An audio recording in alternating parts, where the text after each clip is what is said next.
Must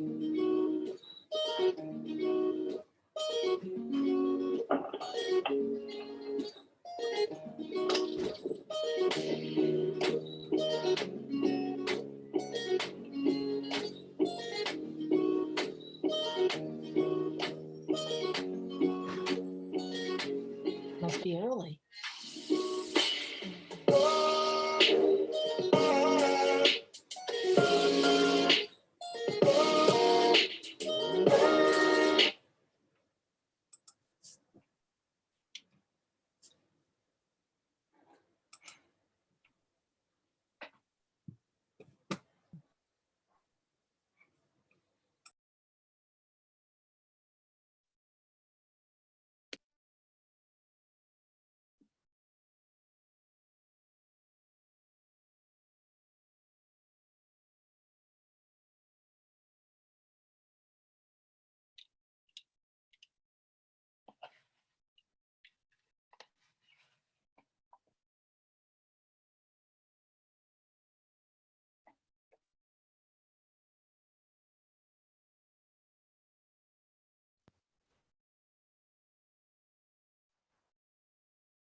Must be warm down there in Florida. Got sleeveless on.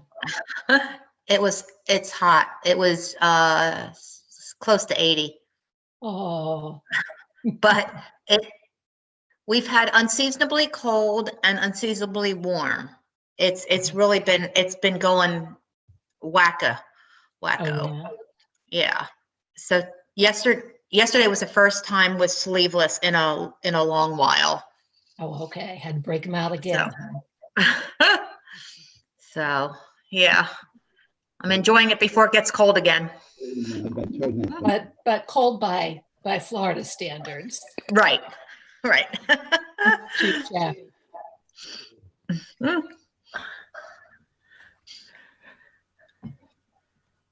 Hang up. You're in, Bill. Yep, hang up the phone. Bye.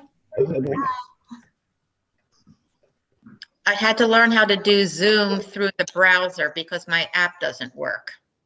Yeah, and I had trouble getting in tonight too. I actually sent an email to, I guess, I'm not sure who the email was sent to just now, to say that they could send me the link again.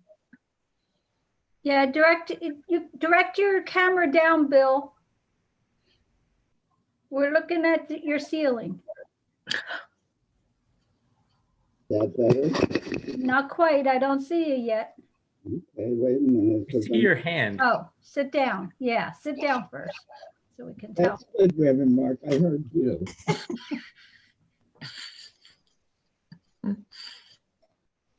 I wonder if your problems, Hope, had to do with the FiOS going out. Do you have FiOS? Yeah. I know. It was out all over the Northeast today. Well, I didn't get a separate email for the connection, and I only got that one email with all the reports. That's the one I tried, but it didn't go anywhere. Then I tried emailing it to myself to my other email account, and that didn't work. So I finally just kept hitting on it, and I finally got into it. But it looked like I was going in as somebody to set up a meeting rather than somebody to listen to a meeting. Is that better? I don't know.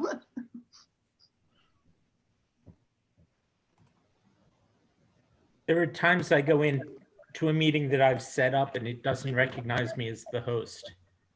Well, is this the same? Is it the same thing for each meeting?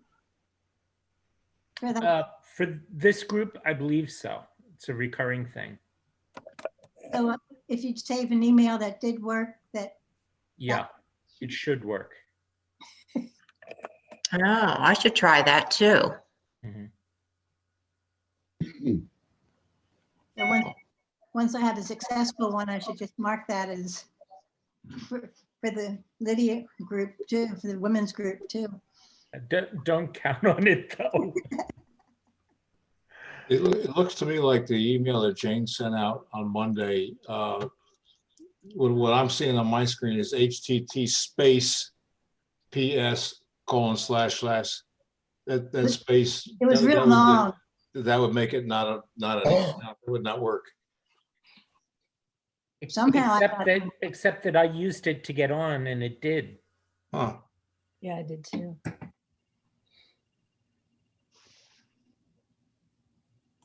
Yeah, but I think all over the country, they were having trouble with, at least the East Coast with Verizon and the Fios. It's interesting. I have Fios and I didn't have any problems today. It was this morning mostly. I saw a lot of people complaining.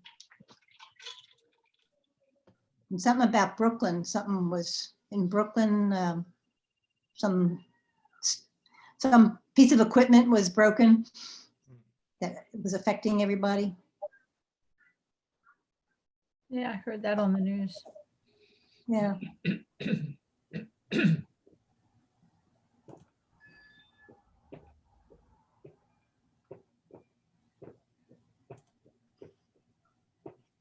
Go get my coffee cup. I gotta drink the water.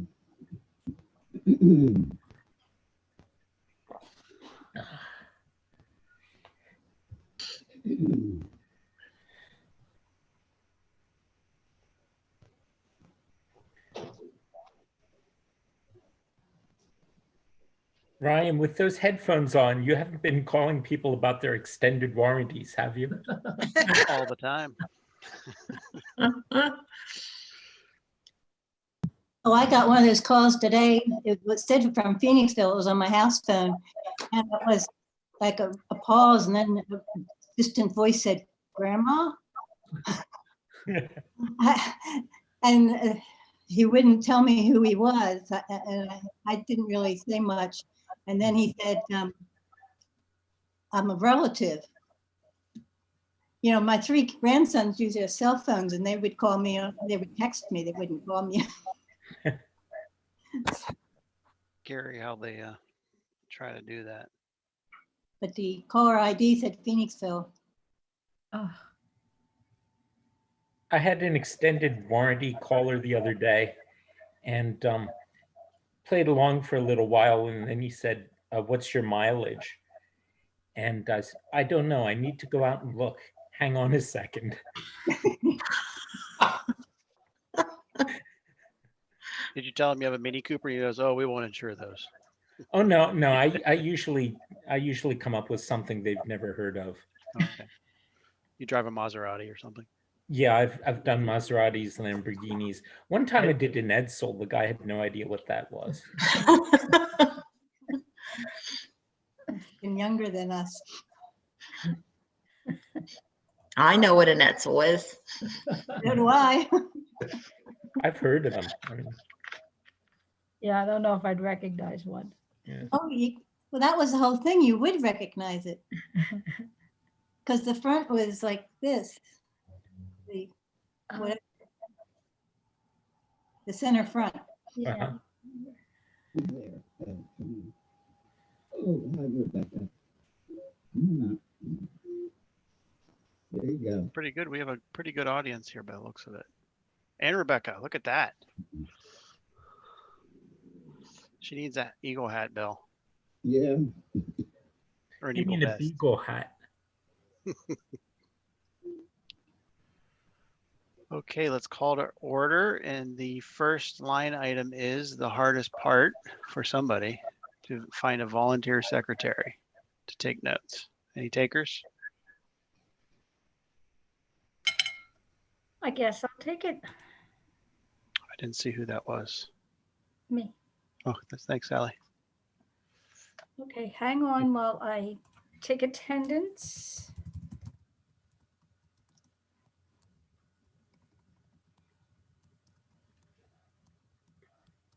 And while she's taking attendance, we can start on the joys and concerns.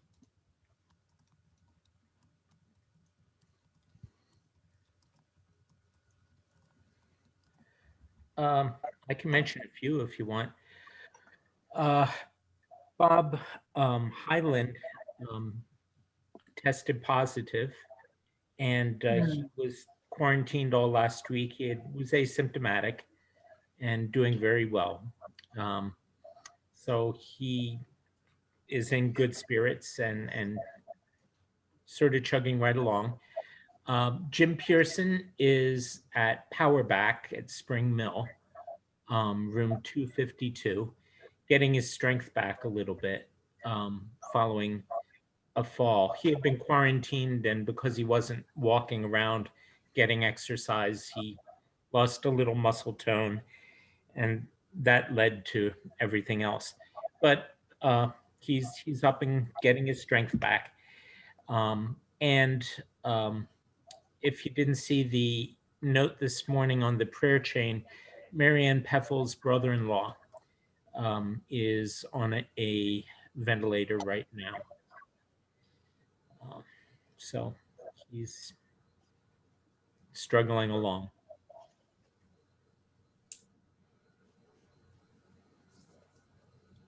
Thank you, Mark. Sure.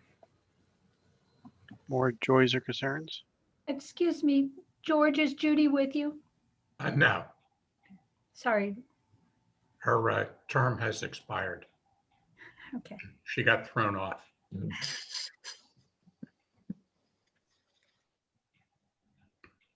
I'd like to raise some prayers up for Jay Haas. Yeah.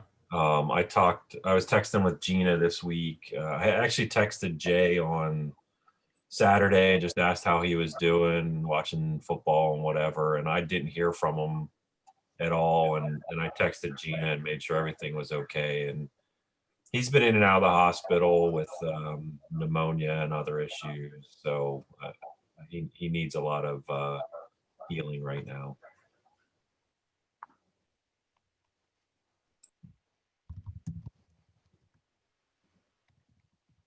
I have joys and concern. My brother was tested positive a few weeks ago. He lives with my mother. He was able to live in the house somewhat, not seeing people, and nobody else got it, so that was good. But my mother broke her hip in December, and now she fell again and broke her pelvis. And her dementia is really speeding up really fast. So I'm heading out there on Thursday. She's not doing so well. But she didn't get COVID. How old is she, Ryan? 83. And she thinks her body is going on 40.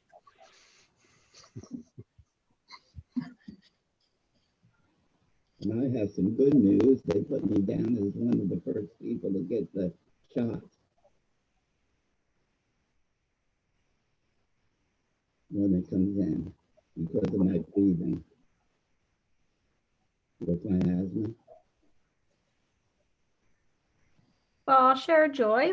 My mom got her shot, her first vaccine. But also, my mom lost her best friend going back to elementary school. Ginny Moon used to live in lived in Kimberton, and more recently from Pottstown. She just passed away on Saturday night or Sunday.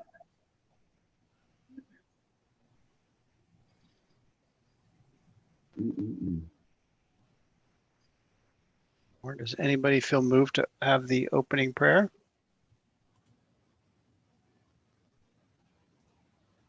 I'll go ahead. Okay. Lord, a lot of the things we're dealing with are a little bit grim. People that we know who are sick, or people that we love who have lost somebody, people who are dealing with mental decline and the difficulties that go with that. In some cases, even hospice. We ask that you would watch over everybody who's in a profound transition, whether it's from health, into recuperation and from illness, whether they're preparing their hearts and their souls to enter eternity, whether they're getting shots and vaccines and preparing to be able to do things that they haven't been able to do for a while. And some people that are doing things like starting new jobs, and people like the Krajewskis who have moved to a new place. Watch over all of them. Be the constant, Lord, in the midst of all of our change. And as we talk about many things tonight, we ask that your voice would speak clearly to us in everything. In Jesus' name we pray. Amen. Thank you, Mark. First item is to approve. Oh boy, hold on a minute. Not letting me.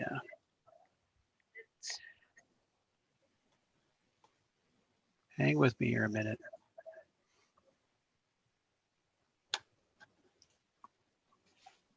For some reason, it's not letting me share my whole screen. It's only letting me share one at a time.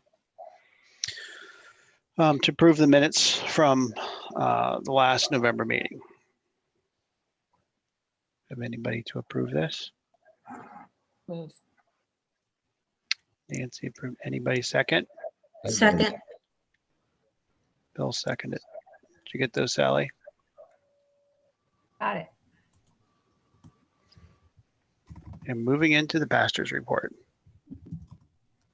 Okay. Did everybody get this and have a chance to look at it?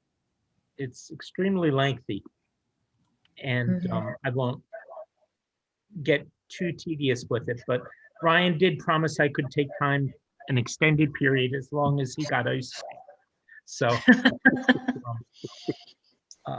and since I get ice cream when he gets ice cream, it's important that we take, anyway. The first couple routine things. We have two new members, Bill McKinney and Joanne Schubert.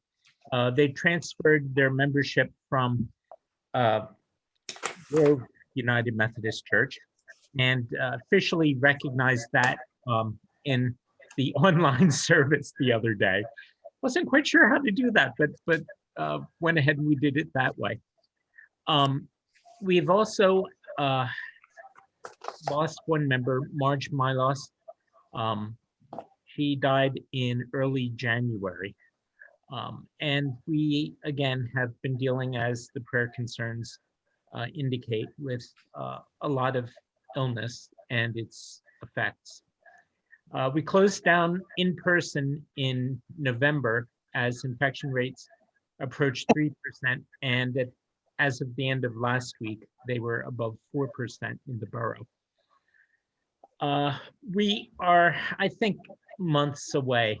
Now, months pass quickly sometimes, but I think it's going to be, again, a while before we open up.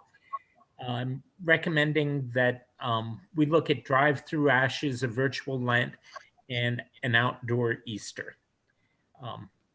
Now, just a quick word about the vaccination.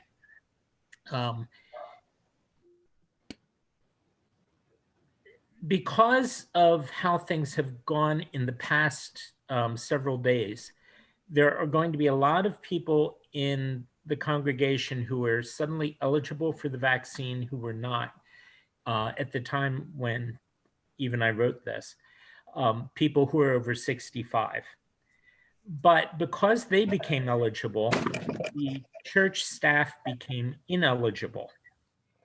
We are in the 1B category, which was scheduled for February.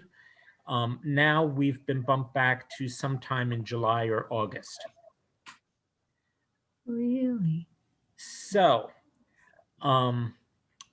that may be further confused because of the shortage of vaccines, the opening up of the 1A category to take in the 65 plus apparently was done with the understanding from the federal government that there were more vaccines on hand than there actually are.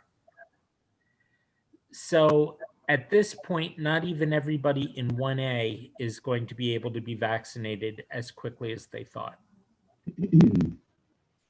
It may be easier or it may be more likely at this point that people who have been vaccinated will be able to get back to church before the staff, including David and myself, are eligible to be there. So there's going to be some interplay and some dancing around as far as when vaccinations become available that will have its effect on opening. That said, I'm going to keep on trying some weird stuff. Ash Wednesday, there will be 2 times, morning and evening, if people want ashes. I will be out on the driveway. People can drive through ashes. And so that we can avoid contact, I'll use a Q-tip. And we'll do things that way. We'll probably have some quiet music and some prayer on the FM band 89.3 if people want to pause for a few moments of prayer and listen there as they do that. I'm also going to try to hold a Zoom service for Ash Wednesday in addition to the pre-recorded service. I have not done that yet. I've attended some. Some of them work well, some of them don't. We'll have to see how it goes. This is sort of how it's been going. It's not all that different from how things have been going. But the bulk of my report here is about what to expect when vaccination has become more widespread. Things are looking up again, and things are readjusting. The question is then, what will that readjustment look like? Nobody knows for sure. I tried to look back through some records of 1918, 1919 to see what happened then. There is not an awful lot of information about it. What I did see was that there had been then, as there are now, a lot of provisions made for family worship and worship in households at home during times of closure. And that, again, follows the pattern that we've seen. There were also some large churches that insisted on opening early and that had large outbreaks of the flu immediately following. That also follows what we've seen. There was, in the early 1920s, as near as anyone can tell, with the numbers are actually relatively inconclusive, but there was, in general, a dip in church attendance and membership. Now, that's not to say it necessarily was due to the pandemic then, but it followed on it. There's a logical fallacy we were taught in school to watch out for. Post hoc ergo propter hoc. After this, therefore, because of this. You don't know that something is directly caused by something simply because it happened afterward. But it's something to watch for because of that. Now, what I did for the bulk of this report, is I attached some observations from somebody who seems to have what I think is a pretty good head on his shoulders about how things have been and has had some good ideas about how to address them. A guy named Carrie Newhoff, who is in Canada. So his setting is a little bit different. He comes from a sort of free church background. He's dealing mostly with, he works as a church consultant, deals mostly with sort of new church start and mega church kind of settings. What he says makes some sense, but some of it also I think should be taken with a grain of salt and not necessarily applies across the board. One thing I do want to look at is, and Ryan, if you could scroll to the figures on the next page. This is just to give you an indication of where we are now as far as attendance. Now, again, it's very hard to estimate. This is sort of the best I can do, going and looking at different platforms, seeing what numbers bounce back at me, estimating based on how many people are in some of the households that I know have watched, and trying to aggregate some of the numbers. It looks like when you get right down to it, we're doing honestly a little bit better number-wise than we were before the pandemic, which, if you have a sense of humor, can be seen as funny. But which platform are people watching on, and how do we work with that? When Bill and I did the announcements on, what day was that, Bill? Thursday? Yeah. Thursday. We asked people to let us know where they're watching. Reason I did that was a couple things. One was I was hoping to get the names and email addresses of people that are watching that we don't know. There are a few of those that are out there. It didn't work in that sense. I also wanted to make sure, because one of the things I was curious about was whether YouTube counted people twice, because the website has an embedded YouTube and the Facebook is an independent thing. And I wasn't sure whether that meant that the YouTubes were being counted twice. They're not. But it looks like more people of those who responded, a few more watch it on YouTube than on the website, and less on Facebook than either of those, for what it's worth.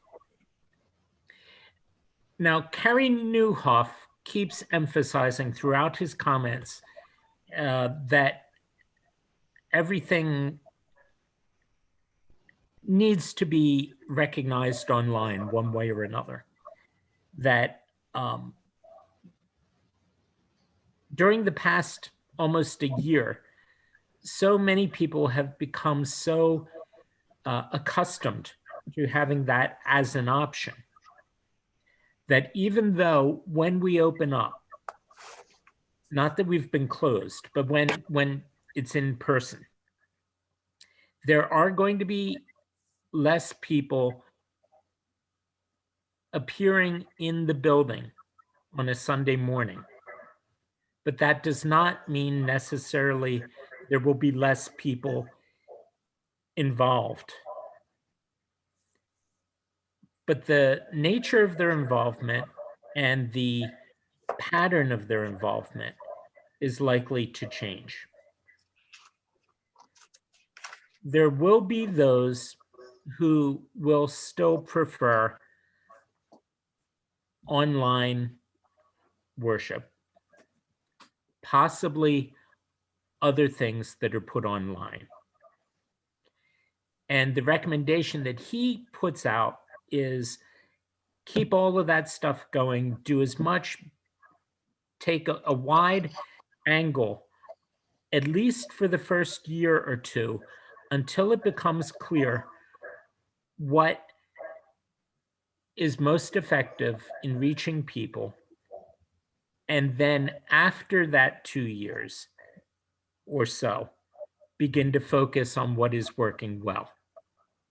And at first, try everything, but then figure out what's working best and where people's energies might best be spent, but without giving up on anything. That's crazy. I know it's crazy, but that was what the recommendation said.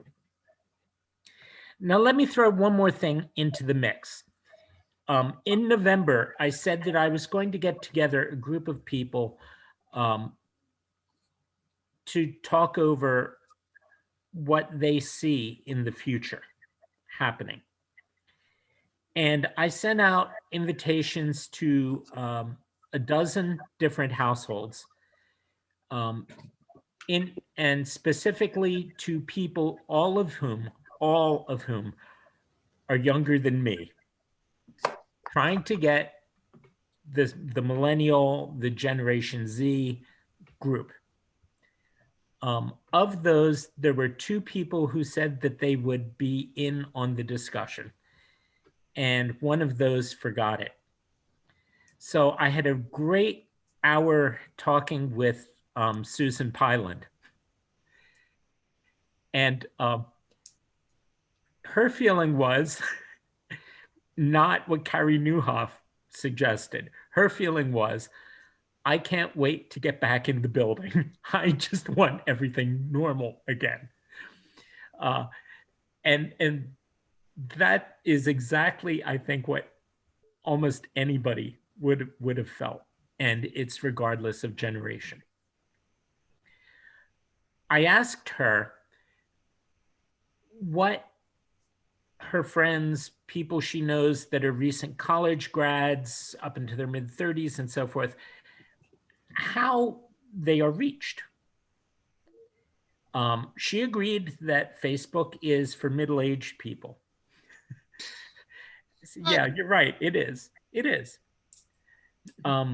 She said Instagram people look at, but you can't do anything with Instagram. It's a picture, and really no more. The best we could do with Instagram, take a picture of something that's coming up or something that happens that over time gets out to people to the point where they say, hey, I think I'll check out their website or whatever, or show up as an event to come is mentioned there. At the very end of our discussion, I just threw out something and I said, do you listen to podcasts? If so, which ones? And she said she listens to them all day while she's working at home. That she couldn't do that in an office, but while she's at home, she does. And she said that pretty much everybody she knows of that general demographic do the exact same thing.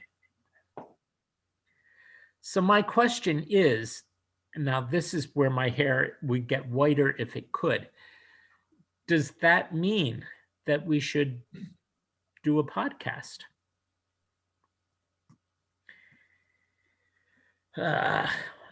So I ordered a copy of Podcasting for Dummies. I haven't opened it yet. I'll take a look later.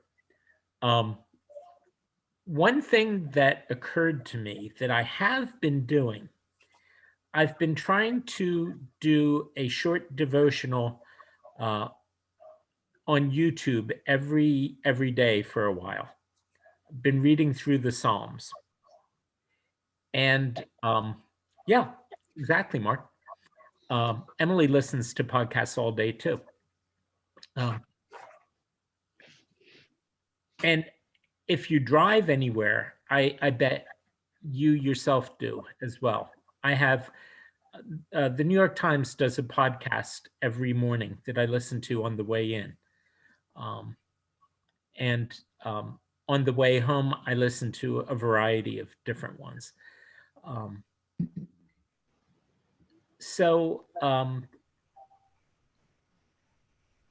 The one thing that did occur to me is, yeah, in a way, the stuff that I've been recording and releasing on YouTube might be adaptable to be released as a podcast, like a 2-minute, 3-minute, occasionally 7 or 8 minute spot. So that's something to think about, I think, down the road. Probably not right now, but down the road at some point. What I would ask is that everybody take a look and read through the whole thing at your leisure. Let me know what you think. I sent a copy to a couple other people and got some interesting comments back. The one comment that was overwhelming on it all was from somebody that thought that, looking at this, that this guy was recommending that everything go online and only online. And I said, no, that is not what he's saying. The other comment I would, well, I don't want to prejudice anybody else's thoughts by sharing mine on that prematurely. So the other thing is, and I put this into the report too, is that a lower turnout over the first little bit of time will have some influence on how the building is used. And we may find ourselves reconfiguring things somewhat. For instance, one of the reasons I felt confident getting Maddie Bilodeau to go work with the youth, other than the fact that she's going to be good with them, I think, is that it is highly unlikely that we will be having babies in the nursery for the next couple of years. Because coming back after the pandemic, parents are going to want to know where that baby is, who is around that baby, what toys they're playing with, and who has been in the room before them. And that's perfectly reasonable for them to do that. We can expect a lot of very protective parents and grandparents over the next decade. So that means that we'll be using that room for children, yes, but probably not in the same way during church. We'll see. I hope I'm wrong. The parlor, the lounge, that is a favorite room of people that right now, over the past year, many of them have become less mobile. One of the effects of the shutdown, and we've seen this in Jim Pearson, has been that people are not walking as much in retirement homes. And driving has been completely out of the picture. So the group of people in their 90s that we have all loved and admire so much and who have been so constant are not going to be there. We'll still be in contact with them. They're still a part of us. But we would have seen them stop one by one over the next couple years, just as the natural course of things. But what we're going to see probably is that they simply will not be there, except for rare occasions. So how is the room that was their room, how is it used? Well, previously we talked about it as possibly the place to have coffee and donuts. Is that now practical? Throw out the question, would people following this, are they going, I think they crave enough human interaction that they will love coffee hour even more. But there will also be people who will find it, who will find themselves hesitant at first. These are all just predictions, any one of which could be wrong, all of which could be wrong. But all of them have the potential to affect our planning as we go along. So again, please, please, please take some time, read it over, and think about it, see what makes sense, see what doesn't make sense, see what other thoughts you have. And let's just kind of all throw things in the stew together and see where it goes from there. I think I better shut up. I could ramble on and probably have. Ryan, what flavor do you want? All ice cream's good ice cream. Mm. You don't want to hit any other points? You're good? I'm good. Okay. You obviously didn't have enough ice cream before this because you ran out of energy. Before I have my coffee. Okay, Sally, it is your turn. Right. So I just submitted a report right before the meeting. So I don't think I even proofread it truthfully. So but we'll just go with this here. Yeah, Christian Ed's been fun. It's been in, I've been at this about a year now. And almost all of my Christian Ed time has been pandemic mode.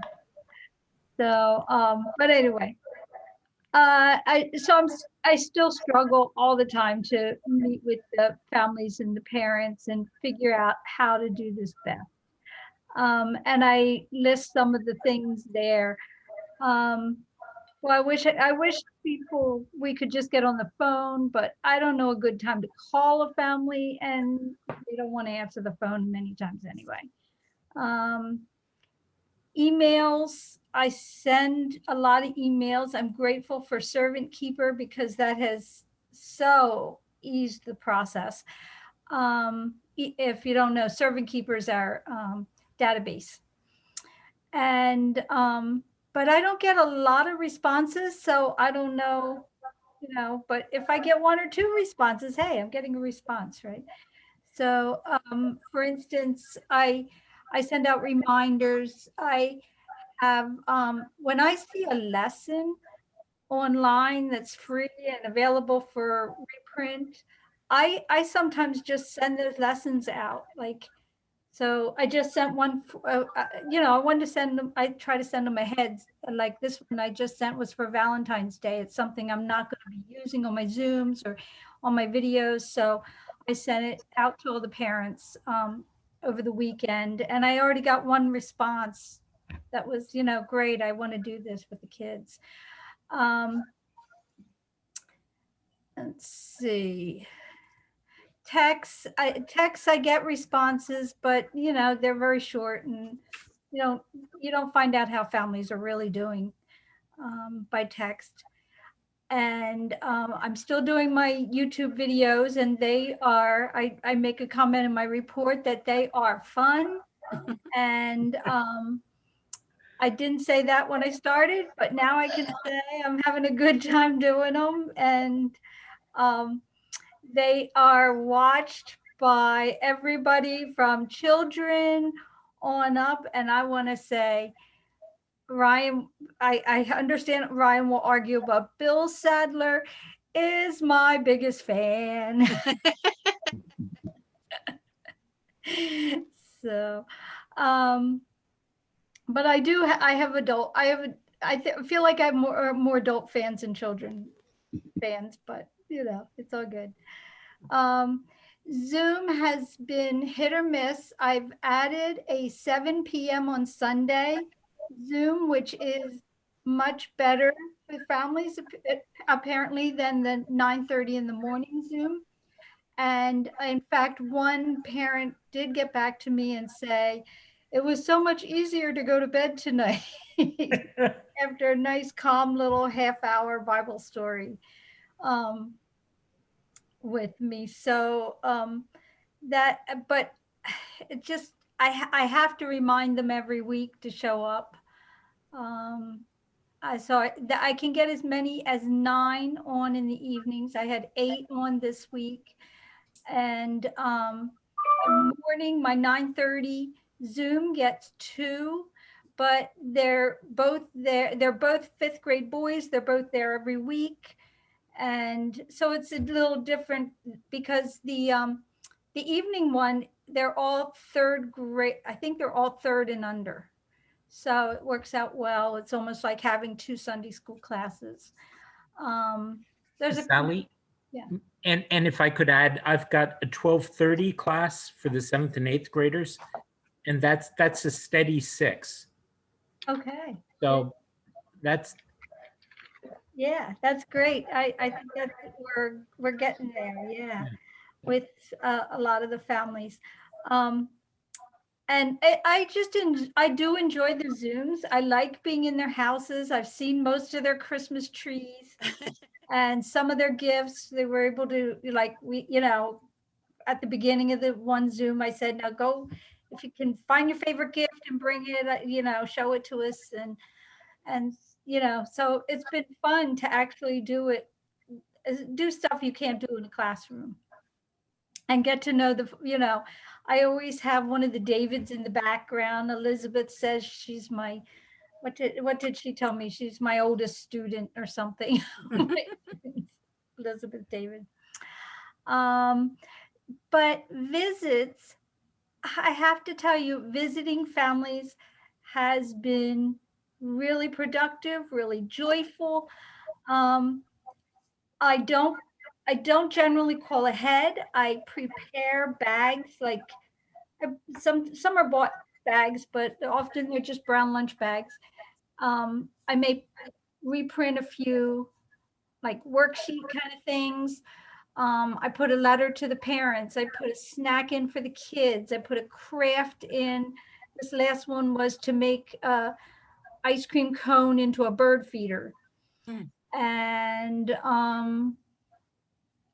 maybe a couple things from Oriental Trading. I've really cleaned out the closets at at the church with all the little odds and ends left over from Bible school crafts and things.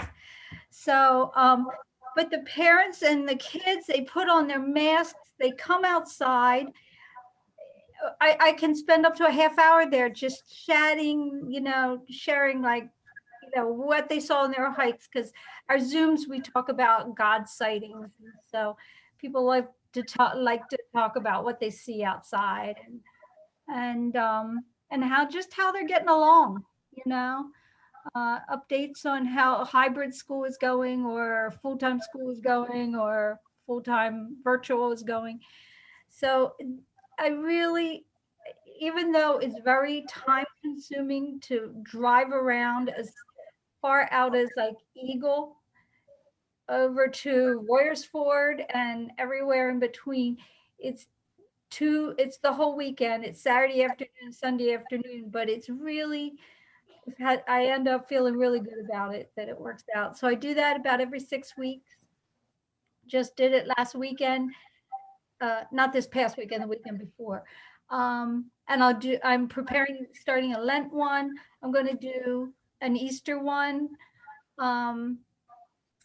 So, and that is going to involve the Easter one. I've already got some ideas on, because we're home. I should have thought of this long ago, but it came up as part of a meeting the other night, like an at-home altar where people can actually, with a little wooden cross, and they can make themselves a little scarf on a shelf or on a table somewhere.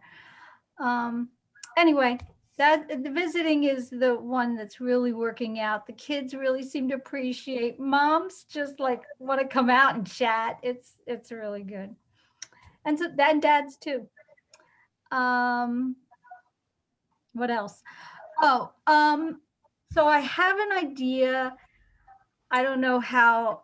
So for the Lent bag and the Easter bag, I was thinking of doing a pickup at church where it was scheduled for like a Saturday afternoon or Sunday afternoon, so that the family can pick it up and come in that side door to the church and sit in the quiet sanctuary. And I bring this up because my a couple weeks ago, the youth conference, we had 4 kids sign up. One of the twins got sick, so we only had 2 kids show up. It was my Emma and Olivia Zavarak, Dawn Michael's daughter. And they got so much out of it. And part of it was it was a really good conference that we got to watch on the screen in the front of the church. I did it as a sign up genius, so we wouldn't get 16 kids in there. We were only going to have 8 kids and 2 adults if we got them. But anyway, we got to watch it on the big screen, which was way better than Saturday. I watched it on my laptop, and it didn't have the same effect on me. But it had to do with the sanctuary and the quiet of it. And it was we all felt it. There was just something in the air that night that all 4 of us felt. It was Olivia's mother, Dawn, and I, and the 2 girls, and we all felt it. And then a couple nights later, I had Julia, my other granddaughter, with me in the office, and she said, "Can we go down to the sanctuary? Can we go down there?" Pointing to the sanctuary. And she almost had the same type of experience. It's different than church when you get to go to a sanctuary that's quiet and dark. And I just want all the kids to experience it now. So there's my next plan. Ellie, may I take Yeah. off on that? I didn't put this in my report, but just God sighting, okay? On Christmas Eve day, I had a burial that I did for a family over at the Mennonite Church in Collegeville. And I got a call from that woman's daughter a couple weeks into January. She still had her sister's ashes, and she was going to be scattering them. And she wanted to come over because her sister was married at our church and wanted to have a time of prayer at the spot where her sister was married before the ashes went anywhere. Wow. That's kind of like Julia's experience in a certain way. Mm-hmm. Yeah. Anyway, I'm done. Thanks. Right. Yeah. There's. I don't know. I see. I grew up in a church where my grandparents were the church janitors, on top of my grandmother being the Sunday school superintendent. They held a lot of positions in our church, but they were also the janitors. And so every Thursday, especially in the summer, we were in the church helping, dust the pews and things. So I grew up with that experience of being in the sanctuary when other people weren't. And I think everybody should. So you mentioned your group, Mark, and Kim and Mijanu, Kim Arp, Mijanu Horn is still they're troopers, man. They don't get a lot out of their high school class, but they every week they're either doing the group me app or they're doing a virtual. I don't think it's Zoom. It might be, I don't know which one it is. I think it's Google's, but it's, a virtual Sunday school every other week, and every other week sending out some kind of a devotional to the kids. So they don't get a lot of response, but they're, like I said, they're troopers and I love them. And the adult classes are going good, great. I think I haven't talked to David Bretzius about it, I'm sorry, David Bryan about it, but his was going pretty good, strong.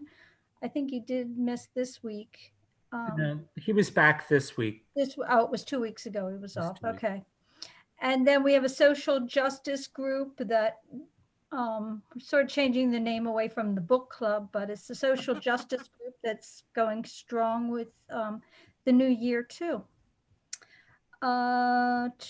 Still looking for a way to reach out to parents and the 20-somethings. I still feel there's a big need there as far as Christian ed.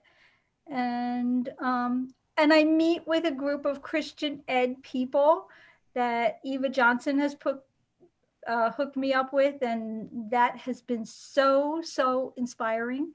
We've only met twice, but I get a lot of good moral support, a lot of good ideas, and somebody share my struggles with. And that's it from me. I'll take everybody's suggestions and I'll take all your prayers. Thank you, Sally. And I have no outreach. Okay. I'm having sharing issues. My sharing skills diminish after 7 p.m. One second. Okay. Let me get back into the minutes here. And Pastor, you better get your own ice cream then.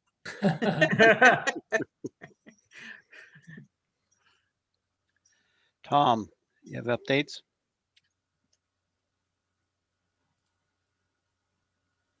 I don't hear anything. There you go.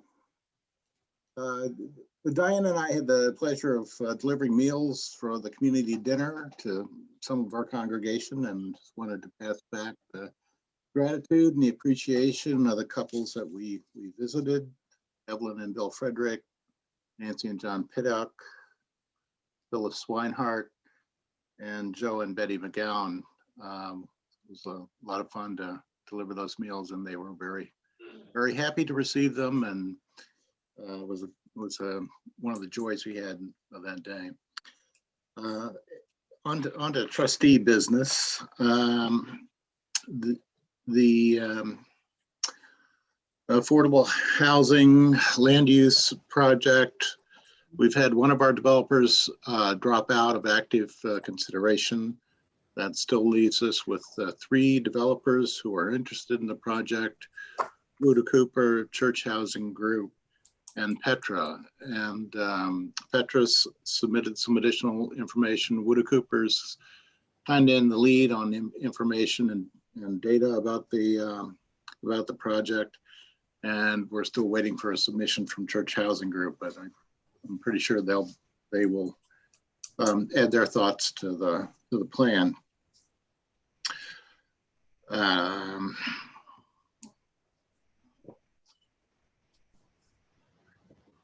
I'd like to ask George George has kind of taken over the appraisal part of the process, and ask George to step in for a second and talk about that piece of the work.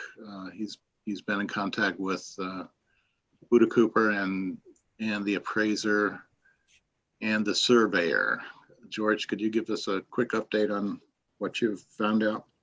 Yeah, Luda Cooper had submitted to us a rough site plan outlining the area that they would be interested in developing. The plan did not have any dimensions on it. So I've been back to them because that would be information that the appraiser would need in order to describe the property a little bit. So we're awaiting that plan back. I tinkered with the plan that they sent us, which was a reduced copy of a plan that an engineering company had done for them. And because it was reduced, the scale was distorted. So although I have some guesstimates on what the dimensions, the perimeter dimensions will be, it'll be best to get them from the engineering company that did it for Woda Cooper. So once we get that in, we can get the information off to the appraiser and he should be able to complete his work. One thing I want to point out to everybody is that the appraiser's estimate will reflect what's referred to as the highest and best use of the property. So he will take into consideration the zoning and everything. Just to take a ridiculous example, he may come to the conclusion that the highest and best use is for some high-end developer to come in and put McMansions on it, or to put market rate housing on it, rental housing or whatever. That is the definition of what a market value appraisal is supposed to do. Since our discussions have been around the fact that there is a great need in the community for market rate, or for what's referred to as workforce housing, which is for starter couples, for healthcare workers, people early in their careers. And those are generally done by developers who get tax subsidized financing and stuff like that. Those folks generally can't afford to pay market value. So it's a discussion that the church will have to make. What I keep in mind is that when we acquired the unused organ from Fairview Village Church, their trustees had an appraisal done of that organ.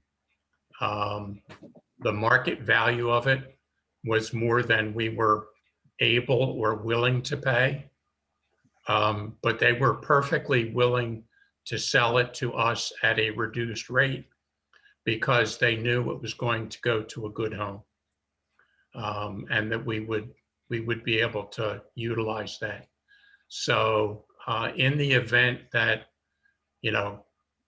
just as a ridiculous example, if the market value comes in at $10 million, and that would never, ever happen in my guesstimate.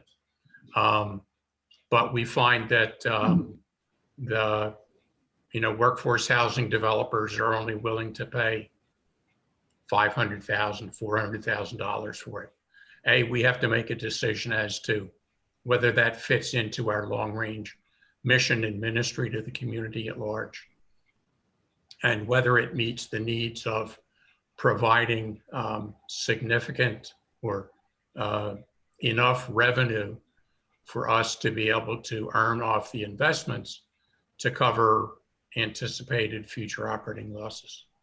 So the appraisal process is going on. Once we get the number in, we'll have some further discussions with potential developers. And ultimately, it will have to go back to the congregation for their support or non-support of the proposed project. There's also approval required by the District Board of Building and Location within the denomination to go ahead with the project. So, and we will probably be doing some tinkering. We developed Cindy was very kind in developing a frequently asked questions response. We'll probably have to tweak that a little bit as we get more information, and then share that with the congregation before we're either able to do a in-person or an online meeting of the congregation to see where they stand on the project. So that's all I have at this point. One question I had was, at what point does the survey take place? Do you have a feel for that yet? My gut feel is that once we get dimensions back, perimeter dimensions, that's good enough for the appraisal. Ultimately, if we do decide to go ahead with it, I mean, one of the other developers may come up with a slightly different configuration. I would recommend against us getting a formal survey done at this time until we've reached a point of agreement with whichever developer we decide to go with and what site configuration they're looking at in terms of how much land they need. So theoretically, we could order, sorry about the clock in the background. Theoretically, we could order a survey at this point based on what Woda Cooper has provided. But I believe that down the road, we are going to need a formal survey also to determine the specific dimensions and directions in order to be able to subdivide the land and record a deed. So I don't think that we need to spend that money right now. And who knows, maybe in the future we can slough that cost off on the ultimate developer. Save ourselves a couple of pennies. Thanks a lot. Lydia Circle has asked me to pitch the project at their next Circle meeting, so wish me luck on that presentation. On the payroll protection loan that we obtained last year, the $48,000, the SBA, the government, the SBA has forgiven that loan, and there'll be no need to submit any additional paperwork that I know of at this point. And the money will remain in our treasury. There is a second draw payroll protection program. I spoke about this at the finance meeting last week, and we determined that because of the means test, there's a needs test on this, on the second draw, that the church did not qualify. It called for a 25% reduction in gross receipts on a quarterly basis sometime between 2020 and 2019 and 2020. And I think that's a good decision, and I agree with it. But about 5 o'clock tonight, they changed the rules again, and they've redone the paperwork. So I'll relook over it and see if there's any further discussion. But I think the means test or some means test is going to remain in place.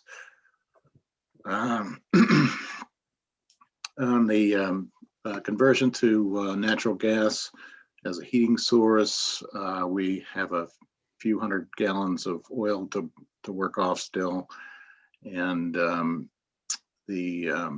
our mechanic is ready and able to complete that connection, install the gas burner, and get us going in approximately 4 or 5 days. The final date is not yet been determined, but we'll get there, and that will be a nice savings for the congregation. And I think that covers the highlights of the trustee issues. Ryan, Tom back to you. and George. Cindy, any SPRC updates? Just what the pastor had already mentioned, that we hired on Maddie for the youth position. So that's exciting, and we're glad we could get that going for them. And I'm just so glad that were able to get Sally to get into that position. She's just amazingly doing a great job.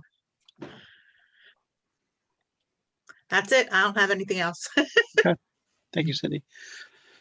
David Hayes, first round nominations. Yeah, there's no report. We probably won't have anything to report until the summer when we start deliberations again.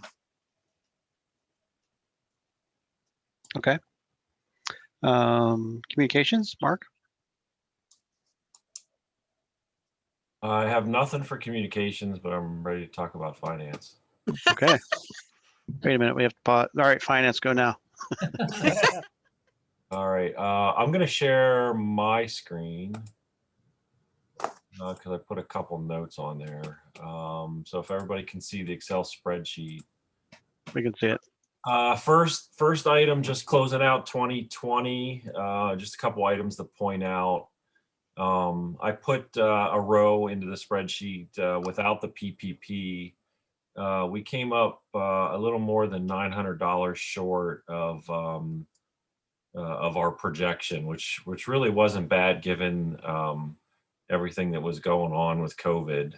So we pulled in about 400,000, and we were planning for about 401. So overall, pretty solid year. Our expenses in the next set of items there in 11, 12. Our expenses ended up being quite a bit lower than we had anticipated. So we were actually planning for last year an underrun and a deficit of 16, almost 16.5, and mostly because of not filling David's position. That was probably one of the main primary drivers for our expenses being a little bit lower. So we actually came in at 38,002 and change for our expenses. So on the whole for 2020, we took in 17,548 more than we spent. So pretty solid year for us last year, given all that was going on. And I don't really have anything to highlight other than as Tom mentioned, the PPE was about 48,000, almost 48.5. And if you factor that in, our actual income was significantly higher than our expenses, in that 66,000 range. So, any questions or comments on last year's budget? I don't want to go through all the line items. It's getting late and it's tedious. So I did post it out there if anybody wants to dig through it and look at it. So for 20, go ahead, sorry. Just for the record, so the 2020 overall was solid. Income was about close to was close to our projected. Yep, came up just a little short by 935. And then expenses were lower. And so is that's the 17,000, that's to the plus. 17.5 was the plus, yes. We spent 38.2 and change, and we brought in 400 and change. So You call the PPP, is that a grant? Is that what that's called? So that was the loan program that the government had set up, but because of the criteria, it ended up being converted from a loan to a grant, which basically we are not required to pay back. Okay, thank you. So we are keeping that money, which is an item I want to discuss here in a few minutes. Thank you.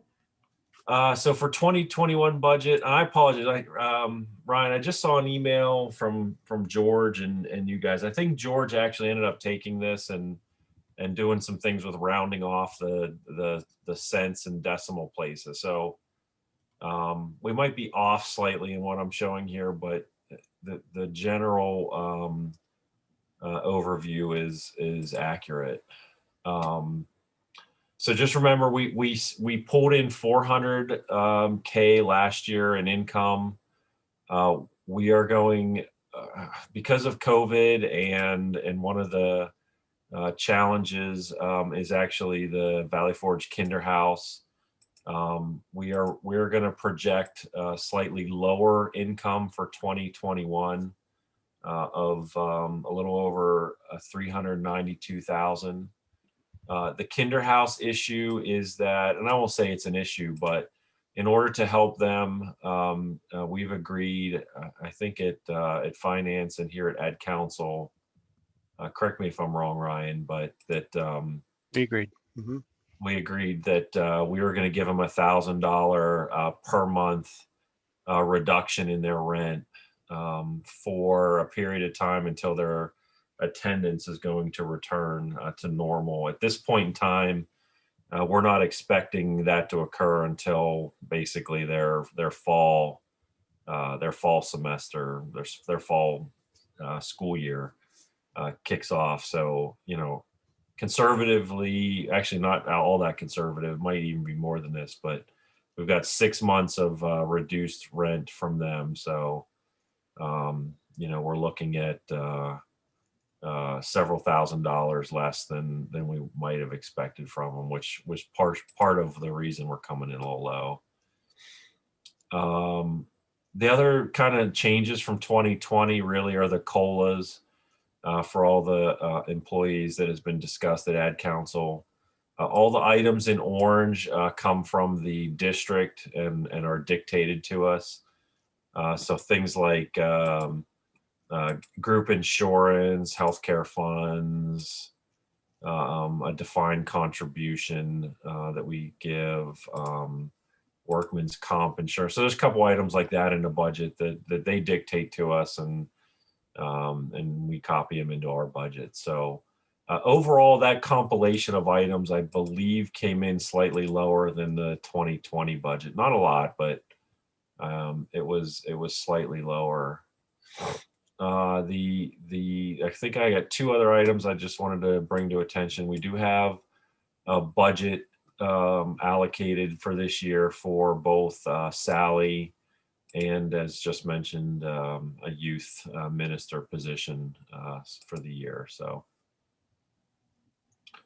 the last item that was kind of significantly different than 2020 is that we decided to increase the kitchen ministry program by about $1,500. So Karen has $3,000 to work with, and in talking to her, we've indicated to her that if she ever needs more income for that ministry, to let us know, and we can talk about that here at AdCouncil or through Finance. Any questions on this year's budget? Or George, I don't know if there's anything you need to explain further with the rounding or whatever, but. But just a couple comments. The $12,000 or the $10,000 that we had budgeted for the youth position, the agreement that was struck with Madsen is actually less than that because of reduced responsibilities. Okay. So that will be a plus there. And also for missions, it was also that they had requested, and we did approve that the amount that was paid for missionary support, which is that line there, would actually be $3,000 also. Okay. Rather than the 23 whatever. And the rounding thing was just done.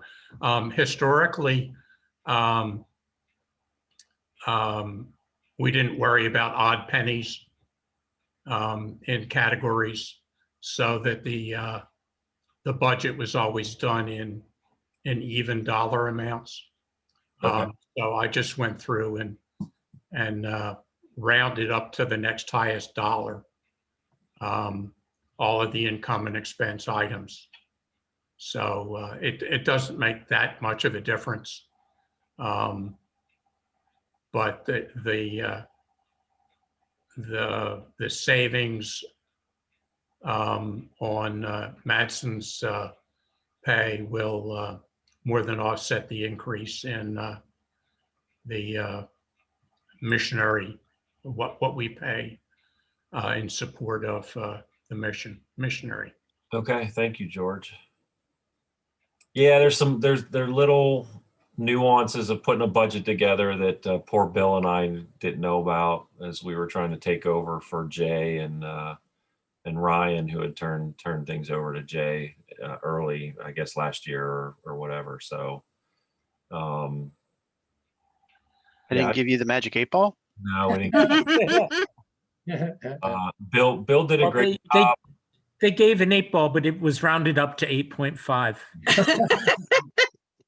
No, I have to say, is, having been on finance for quite a while, having been the volunteer bookkeeper for quite a while, that Mark and Bill did a fantastic job in, taking over mid-course and also not being aware of, historic trends in the budgeting process.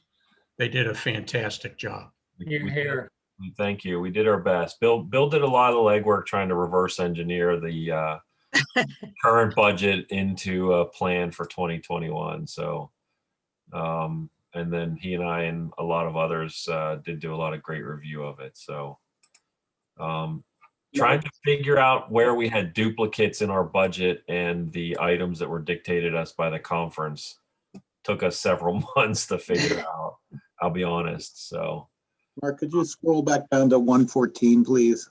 yes, sir. We can do that. 114.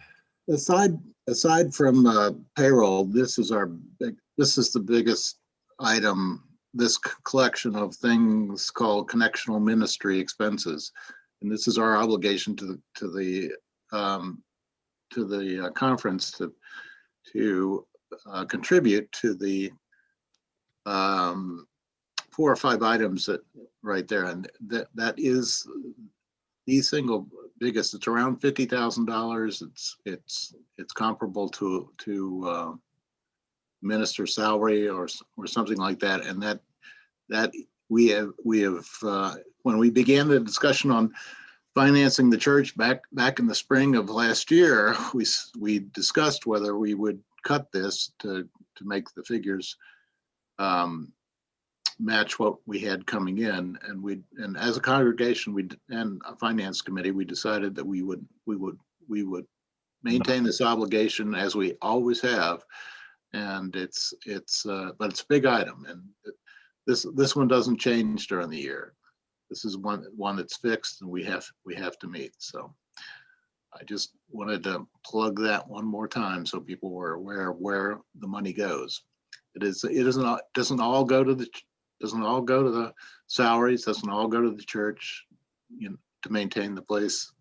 A big chunk of it goes back to the conference, and we have been steadfast in paying our obligation as determined by the conference. And David Shaw took a cut at getting that reduced this year, and you can see it's still right around $50,000. So let's just to educate yourself on where the money goes. Thanks, Mark, and excuse me for interrupting. No, thanks a lot, Tom. All right, let me ask for any further questions on that. So drum roll, we're projecting right now in the neighborhood of 17,300 deficit for end of year, which is basically almost right on the number that we had a surplus from last year. So in terms of money flow through the checking account and everything, there really shouldn't be any major concern on that end. I just wanted to see if anyone had any other comments or questions before I move on to the next item. Al, do we have to officially approve this? It would be a good idea, yes. That's what I was thinking. And Mark and rest of Finance Committee, do you feel comfortable doing that right now?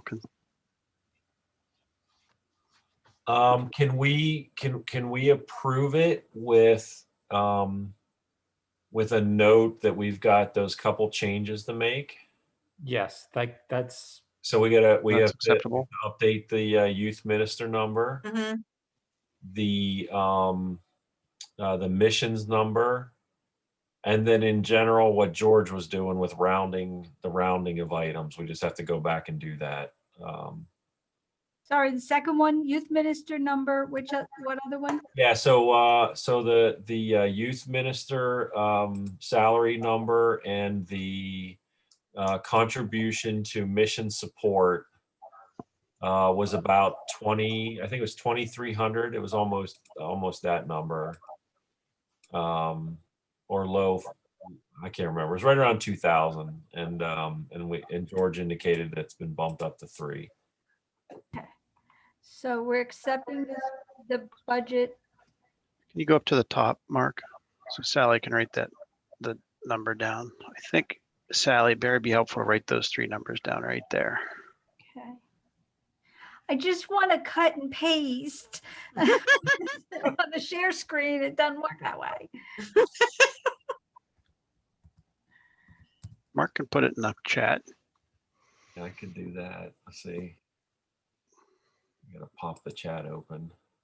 Mark, if you put the 3,500 in where the 10,000 Is that what it was? yeah. Yeah, it's 35. That's it. Yep. Yes. Okay. And I said rounding off, and we changed the other value, so it's okay, a little better. That's pretty. It's pretty close. That isn't all that far off from what I came up with on the rounding. Mark, if you could grab the whole 3 lines so I have the column A. Rather than just those 3, yeah. Total operating.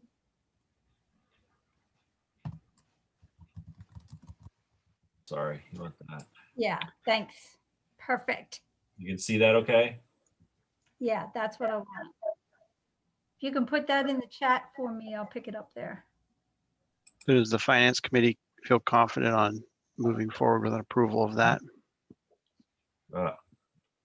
I do, and I think almost every member of the committee is here. I'm fine with that. I'm trying to find the chat. Bottom. And bottom. Yeah, but when I'm sharing, it's weird. Oh wait, chat. Here we Oh, go. any other, I always like to pause on that before any other questions or concerns anybody has before we put a motion in to approve it. Questions for those guys? Okay, anybody put a motion in to approve the Oh, well. David Hayes, Sally? Got it. Hey Sally, when I copied and pasted these in, Mm-hmm. it like grabbed the columns like before it, so you'll see like total operating income and then a bunch of numbers. Grab the last one of the 5 that's listed there for each of the items that Hang on. copy and paste it over. Okay. Just the bottom one. Got it. Yeah, the last of the grouping of numbers it came across. So Got it. all right. And I'm going on order here, but we need a second and we should vote on it. Anybody second it? Nobody seconded that I wrote down. David Bretius? The committee motion doesn't require a second. Okay. I'm taking it. Hey, Mark, we should probably vote on it, don't you think? Yes. Okay, so all in favor of the budget you saw previously, raise your hand. If all yays, raise your hand. Any noes? Any abstains? I think Mark abstained. I don't have a vote. I'm not a member. That's right. I only have a vote on trustees. And Jane left the room. Ask John Nice move. Draco which hand he put up. Yeah. Right hand on the Right Bible. hand. Yeah.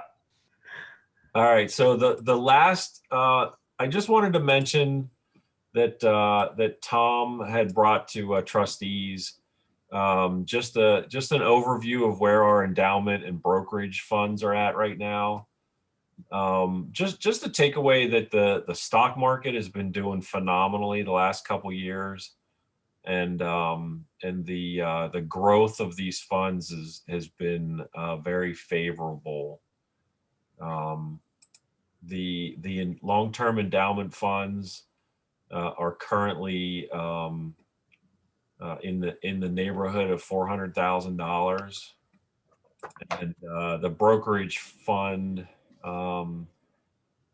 it has more than almost 63% increase here in the last year or two. So it also is upwards of upper 300,000s of dollars here. So, and Tom, I don't know if there's anything else you wanted to mention about that, but I just wanted to bring that up. Warn you that the momentum in the market is fickle, and what it gives, it can take away pretty fast. That's all. Yeah. All of us with 401ks know how that plays out. Yep. You don't lose money until you have to take it out. All right. So the last item I wanted to bring up for discussion was that in 2020, when AdCouncil was discussing the PPP program, or I guess program is the last P, but the church submitting an application to get the loan. There was talk among the members of AdCouncil and finance at the time that indicated if we ended up with a surplus for the year, that we really should have a plan in place, or at least start a discussion about what we can and should do with these funds, in the event that had occurred. So I just want to present that to AdCouncil for consideration. And I'd want to, kind of present the numbers. And actually I had this auto calculated, so it does do an update here. The PPP amount was 48,485. We ended up with that 17,547 surplus for 2020. If you take into account deficit of 2021 and the close to 11,000, and you note that some of the reason we did up the kitchen ministry for this year was that we knew we had these funds available, and it's a great ministry that's going on in our church right now. We did do a program, and I can't remember what the program was, but we did that 50% match. The Congo partnership. Yeah. To the Congo. We said our windfall in the brokerage account was $50,000, so we tithed 5 of that, and the congregation chipped in another 4. So the total contribution was $9,000. It's always one of the things you can do if you're healthy financially, and we want to be a strong church, and because it helps us get to the mission of seeking, sharing, and showing. Right. With the additional support from the congregation, the total amount sent through the conference was almost $9,100.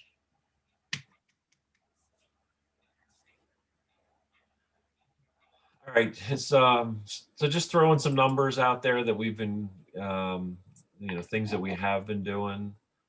In our discussions last week at finance, Tom mentioned that it now may be a really good time for trustees considering the investment in the refurb of stained glass windows. I think he mentioned he had an old estimate of around 25,000, and we're kind of ballparking about $30,000 of cost there. Just not that I'm saying we use that in any of these calculations, but just something. Well, actually, I did use it in the calculation below, but something to consider in all of this discussion. And I'll kind of leave it to AdCouncil to think about what to do. I mean, you know, one option I thought of, and we talked at finance last week, was just giving all of the PPP money back into community projects.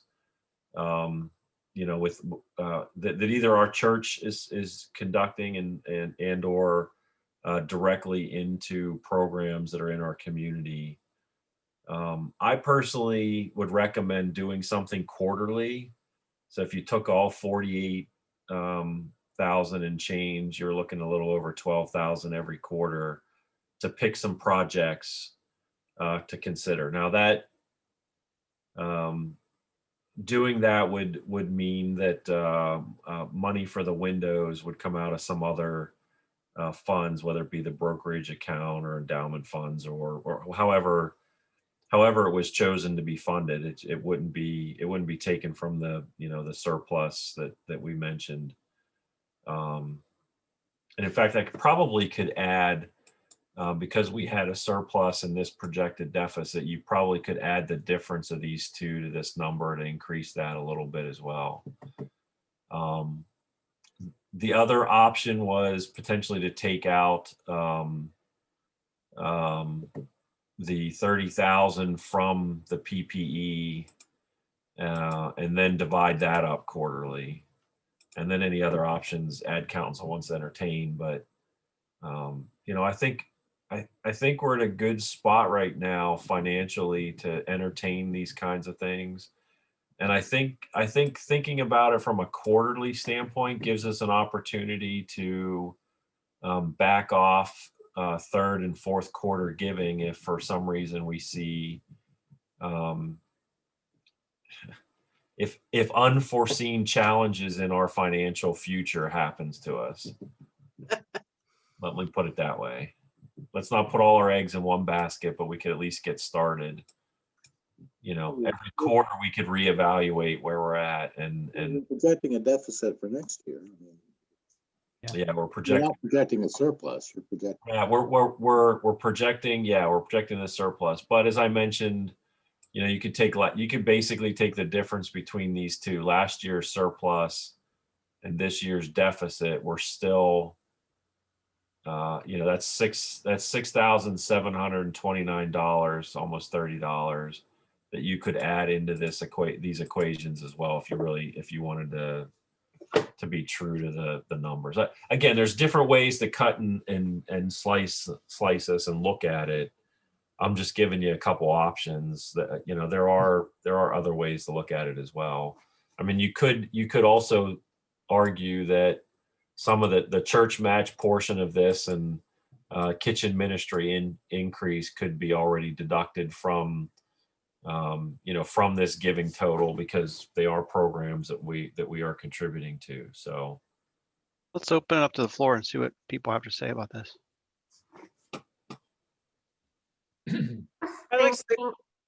Sorry. I was kind of wondering that we don't really have to distribute it all in 1 year. I mean, maybe it makes sense to distribute it over a longer period of time. The other thought that I had was it would be great if we were able to couple our charitable giving with engagement opportunities for the congregation. And I don't have a good suggestion or an example of that, but the one thing that comes to mind is, would it be an opportunity to help fund something like a youth mission trip that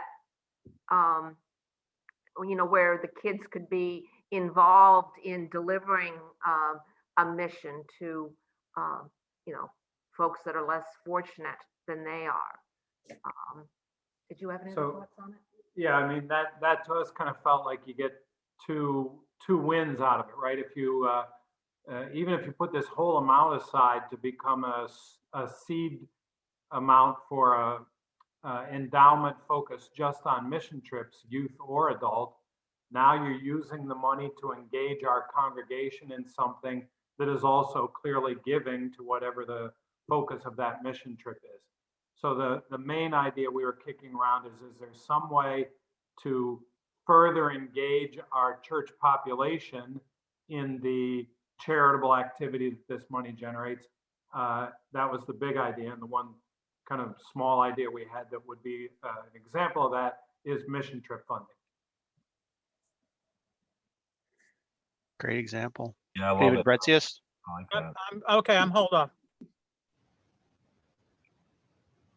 Go ahead, Dave. I'm going to hold off. Go ahead. Okay. Others?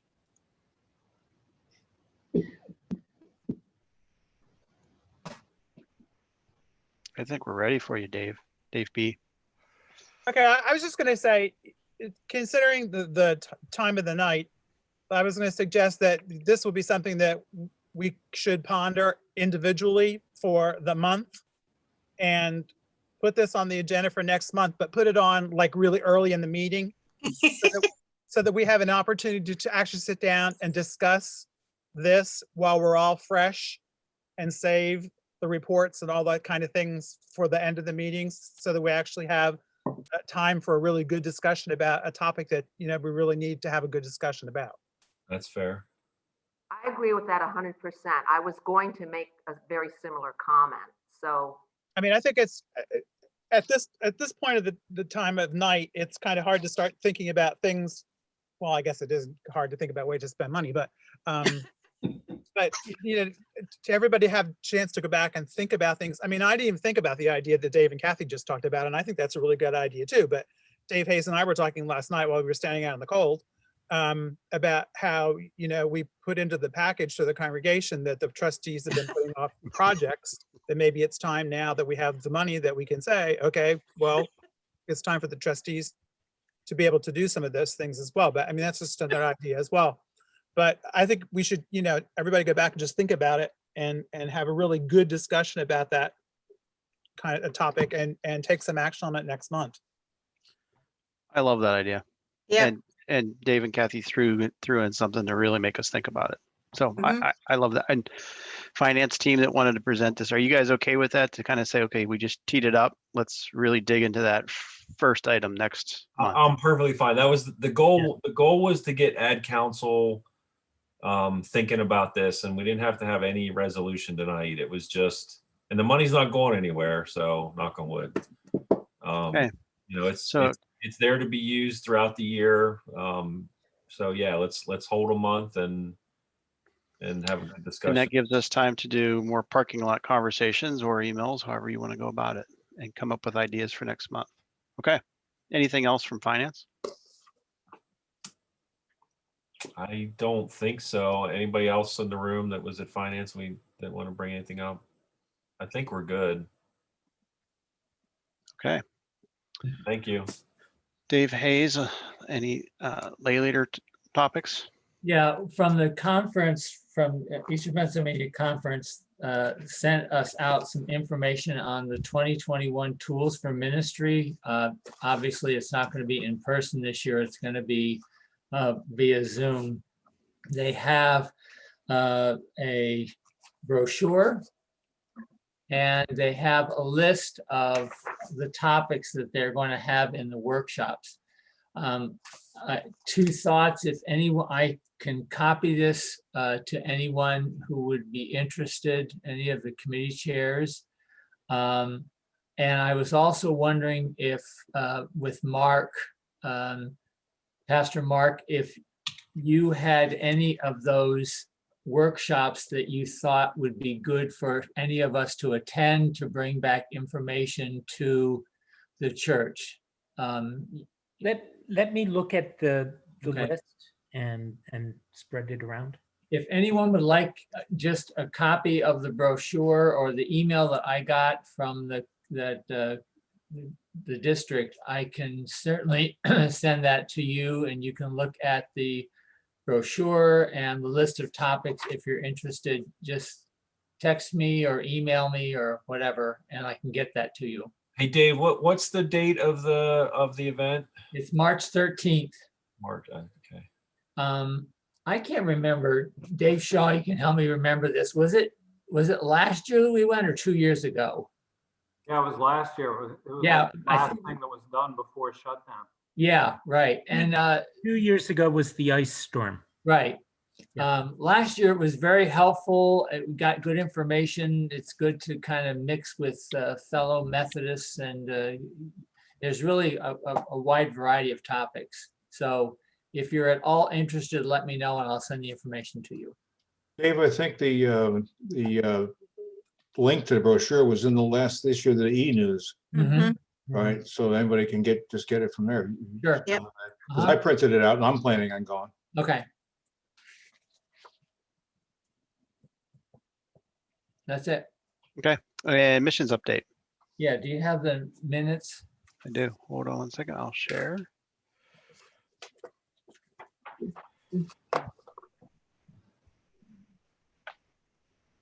See it? Yeah. Mhm. So initially, the first thing we wanted to talk about was the share the plate offerings. And it's be a little challenging since we're not in church to have offering plates. So we talked about several things that we could do. We ended up the discussion we also had to pick quarterly projects. So we selected Fill Abundance because of the pandemic. Food distribution and food issues are crucial. So Fill Abundance will be the first quarter's mission project for Share the Plate. So you already saw probably in the e-news, Bob's first mission minute. As of this meeting, I was going to explore with the Finance Committee ways to do this. Subsequently, we had the meeting on Monday. On Tuesday, I presented it, and I think Wednesday or Thursday, Dave Shaw came back with ways to do it, and it's all in the e-news that you can click on and make contributions there or send in checks to the church, and it'll all go toward Fill Abundance. So it's pretty exciting that we've already got it up, and there's a way to do it do it from a distance. We just had some other suggestions. We'll look into other projects as they come up. Again, we reaffirmed our support for our missionary in Tanzania, and we now have the mission committee now has the address and the email, and we hope to take turns in the committee writing to the Reverend, is it Mushidi? Wamushidi. Right, Wamushidi. And sort of trying to set up a more personal exchange with him and getting up-to-date information and encouraging the work there. So we'll also be sharing some of that information in e-news. We did talk about ways to replace the pancake breakfast, but that's pretty germane until we get back together. But there are some creative ways of how to maybe changing that in the future.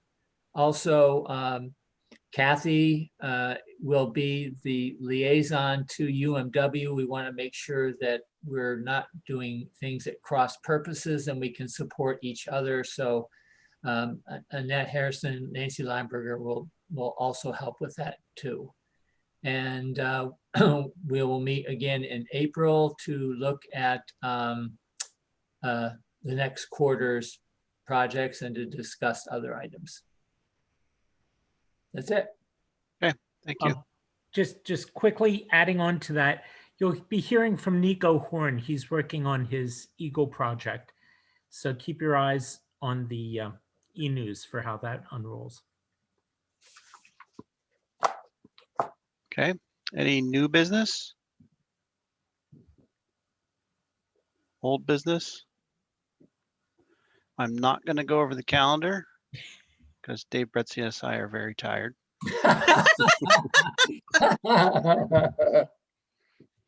And Bob. Our next I'm waiting meeting, for my ice cream. You have to get it ahead of time. No, I was condemned for eating it during this meeting, so I've stopped. Sorry. I would never do that. That's Mhm. lifeblood. Can we take communion with ice cream? Is that anything Yeah. wrong with that? We'll pray about it. And the next admin council that's going to be start off about the the use of the PPP funds will be late February 23rd.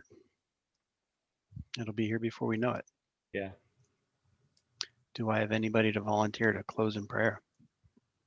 We were just Well- saying at work, we have some stuff we got to do at the beginning of February, and that's like so far away. And then we looked at the calendar, and it's Monday. Mhm. It's here. Anybody volunteer to close in prayer? I will. Thank you, Dave. Heavenly Father, we thank you for the means to meet together, even electronically. We thank you for the reports and all the good news that's happening in our church. We're so grateful that you are a part of it, and you have given us both leadership and the motivation to do what needs to be done. Be with us in our deliberations into this year, and we thank you for active membership and active participation, even from a distance. We thank you for tonight's meeting, and we pray you would go with us. In your name, amen. Good night. Good night. Good night, everybody. Night. Thank you.